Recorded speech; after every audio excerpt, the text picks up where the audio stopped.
Do you guys know what software developers normally go through? Kama wewe ni software developer, or maybe you are looking to hire one, that is you are looking to hire a software developer so that they can develop your system, at least kuja hapa kidogo tuongee. Software development is not an easy job. Remember, in this case, let me talk about someone who is a full stack software developer. You are able to design the front end. Remember, hiyo ni kazi inafanyanga na mtu tofauti. Then we normally have the back end.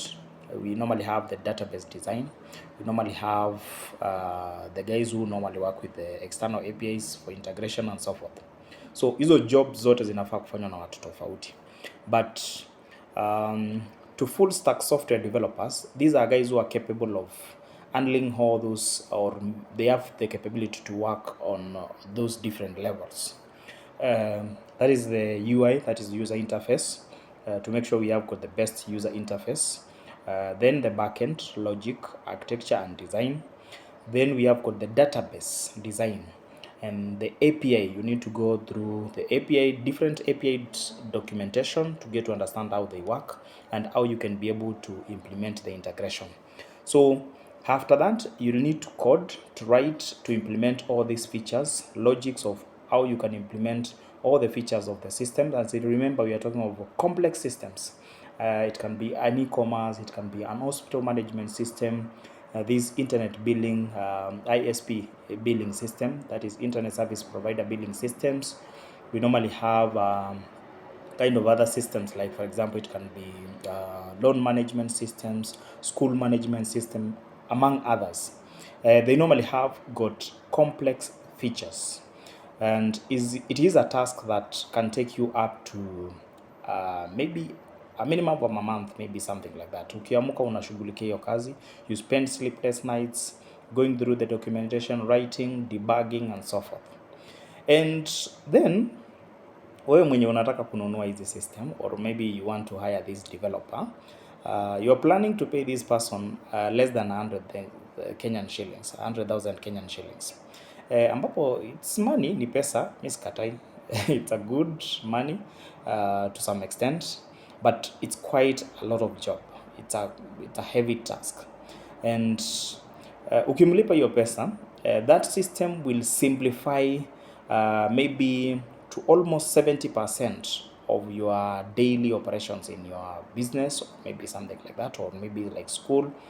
So it means itapunguza kazi ya maybe like 5 employees, because you need a registrar, or maybe a registrar needs to be assisted by several people, or receptionist by several people for filing and so forth. But this system will be handling that kind of task. Maybe accounting, you need 2 to 3 accountants, maybe for those where for those kind of businesses where watu wanaekanga records manually. So ita have kupunguza some tasks such that you only need one expert in each and every area, because the system can take care of that. So these guys, they need to just make sure the information which is there, it's authentic, validated, and the system information which is there, it's something that it has integrity, and you're good to go. It is going to simplify a lot of things and a lot of several operations of your businesses. Now once you do that, ule mse unamlipa less than 100,000, and kuna wale employees maybe ungeajiri na maybe minimum of 50,000 or maybe 30,000 Kenyan shillings. So if we say maybe you are reducing wage bill by maybe 100 Kenyan shillings, and ushalipia hiyo system, and that's all, hiyo kazi yenye umepunguziwa ni kazi kubwa sana.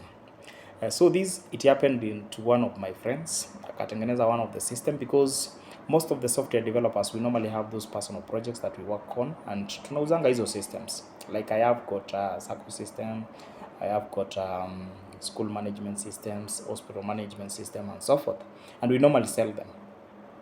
And in this case, the best way to sell systems as a software developer, kama uko hapa, it's through subscription. Subscription is where you find that you go there, negotiate, like ni kama unalipwa salary ya one of the employees, because una replace your system is like ina replace some employees. So if they were being paid 30,000, negotiate to get at least 30,000 Kenyan shillings. Ambapo system, the more data ina increase on the system, it can be based on the customers work increase on the system. If it is a microfinance system, if it's a e-commerce system, if it's maybe like internet billings system, the more the customers wanna increase, the more you nini, or maybe based on the transactions that normally take place there. That's how you negotiate and get the best. You get to be compensated the best out of your hard work that you put when developing the system. So it's not that tunakuanga tunaitisha pesa mingi, but now just pin this person to a point that now mna sign a contract where you find that the system is supposed to serve them for the next maybe 10 years. You write a contract ya kama 10 years or maybe 5 years, whichever agreement yenu. Now kama wanataka kulipa a one-off price, unaweza sema for a minimum of 10 years system yako itakuwa imekuserve. So kama walikuwa na kulipa subscription fee ya 30,000, then you need to calculate 30,000 multiplied by this amount, at least ndio uweze kupata 3, 4, 5 million, something like that. Remember, hata hiyo ni pesa kidogo kulingana na, for example, if I give you an example of the SHA, the SHIF, the new system that it's for insurance, that is government, yenye ina replace NHIF. It's going for over 150 billion Kenyan shillings, not million, billions. And then mnataka kuniambia nitengeneze system nikule maybe 100,000, alafu after a few years because umepunguza kazi, umefanya vitu zikakuwa more efficient, the operations are more efficient, una serve customer poa, sales zina increase, unaanza kuenjoy profit peke yako na nilikuzia system 100,000. It doesn't make sense. Although I know the market is flooded na motivation yenye mnapata it's from those Indian guys who are selling systems at around 5,000 Kenyan shillings. But most of those systems you will find that they don't work in Kenyan market. They need customization. Na inaweza enda kumess. So it's good we grow the industry together. At least kama we ni investor, at least unapata something out of it. At the same time, unapata pia na sisi wenye ni developers, we start making money out of it. And by doing that, as a developer, unaweza imagine kama uko na system yako na umeuzia several institutions and they are paying you 30,000 Kenyan shillings per month. That is monthly subscription. Maybe 5 institutions.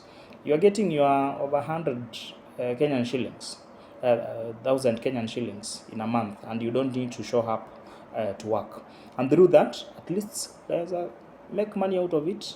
Una feel well compensated na unaanza kuona maana ya kuenda shule kusomea your computer science or whatever course that you did. At least masomo inaanza kuleta ile meaning.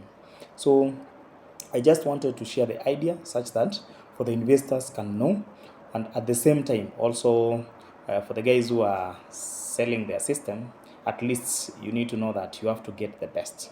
Usiende kuangalia system hivi records unapata these are several millions. This company is making millions of money and ulikula ile laki yako moja, alafu wanakuita wanakwambia we will want to hire you for the maintenance of the system. Tutakulipisha, tutakuwa tunakupea ka stipend of around 5,000 Kenyan shillings. How would you feel? Na ni system yako wewe ndio uliunda. So that is it. I hope you have learned something. On this platform we normally talk about matters to do with tech.